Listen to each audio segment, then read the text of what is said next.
This is part 2 of the video I did for the 1-year anniversary of my aquarium. And in this case here, we're looking at the tank under actinic lighting only. My actinic lights start at 11 o'clock in the morning and they end at 10 o'clock at night. So from 11 to 1, I get to look at the tank when it's nice and blue and I get to enjoy the colors. It's vivid. And then around 1 o'clock, the metal halides start their thing. And then, of course, at the end of the day, from about 9:30 to 11 o'clock, I have actinic period and then moonlighting and then pitch darkness. So I flipped off the 10K lighting and turned them back on, and they're switching to 20K. So as you watch, you'll see the colors are starting to get more and more blue.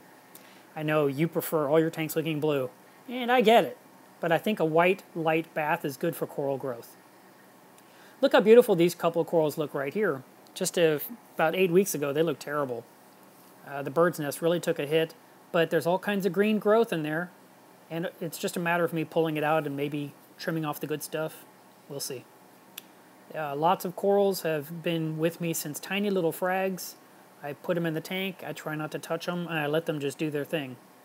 I'm all about maintaining good water parameters, and I do try to deal with those pests and get rid of them so they don't cause damage. And my main goal, of course, is to just keep watching these grow from tiny pieces into big colonies. That green Acropora, that lime in the sky, was a little twig. That huge staghorn in the upper corner here, that one right there, that started off as 3 little branches, like a little fork. And now it's a massive colony a couple of years later. This huge chalice grew from a bump in the center. Little lump right there. And now, look at it, it's attacking this acan down here. Last night I was looking at it with a flashlight, and it was chewing on those acans, so I'm going to have to go in there and trim off some to give them a chance. I do have a nice little collection of zoanthids, but they look like nothing in this giant aquarium. But it kind of makes me think I'm running a little nano when I look just at this section here.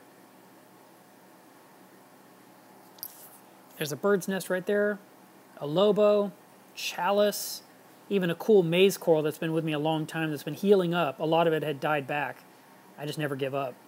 And the LPS Balmy Zone, it's my favorite.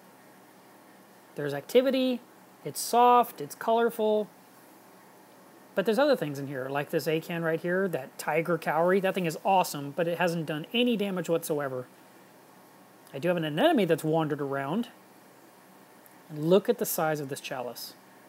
It's probably about 18 inches across. And that gorgonian came from the Long Island Aquarium. Part of a colony that was 21 years in captivity when I got a piece. And it's grown at least quadruple the size from when I originally received it.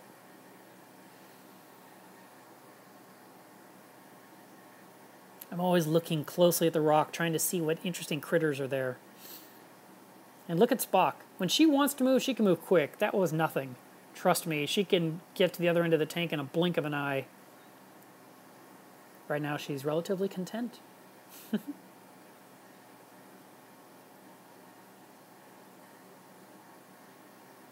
I tend to do laps around the tank each day, looking from different angles, trying to see what's going on, if anything needs to be flipped over or corrected or nudged apart to create some space. But for the most part, I really do try to keep my hands out of the water. I want to make sure the calcium reactor is trickling and the skimmer is skimming, but that's pretty much it. That's a Blue Ridge coral. Those 2 bumps in the middle is what started a year ago, and it's encrusted beautifully. This big plate Aussie tongue coral has been with me for several years.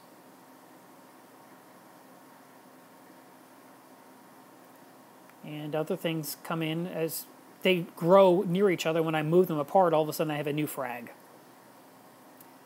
Here's a number of acans tucked away in the back of the reef. And I think it'd be really cool to glue them onto a long piece of tonga branch and let them just encrust on it and make a blanket of polyps. I just need a big piece of tonga branch.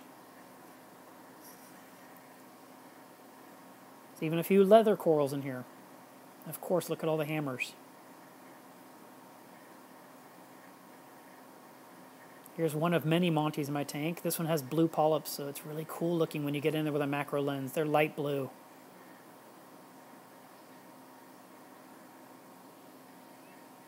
And the bird's nest. Yeah, I was talking about that before. I might take the whole colony out, cut away everything dead, all the algae, lay all the living twigs on top of each other and create its own new nest. There's my blue tort in the background. And there's a Hollywood Stunner, that chalice, and a Nephthia coral. And down here's a huge Lobo, fat and happy, all by itself, seems fine. And the other night I caught it chewing on this pink chalice, so I had to pull it out of its mouth. There is the spot.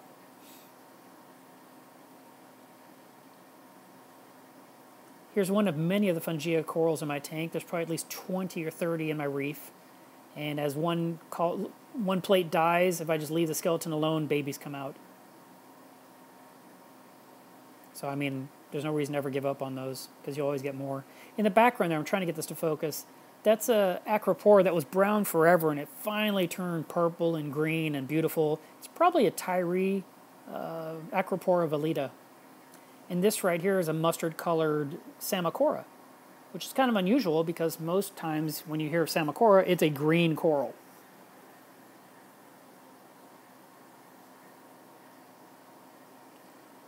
I clean the glass pretty much every day or two with a cleaning magnet. And if I have to scrape, I use credit cards or hotel room key cards. I don't want to use any metal on the glass and risk scratching it because the glass is Starfire. And I do believe that's why it looks so pretty. So listen, I hope you enjoyed this tour. Please subscribe to my channel. If you have any questions, ask in the comments below and I'll do my best to answer them. Happy reefing.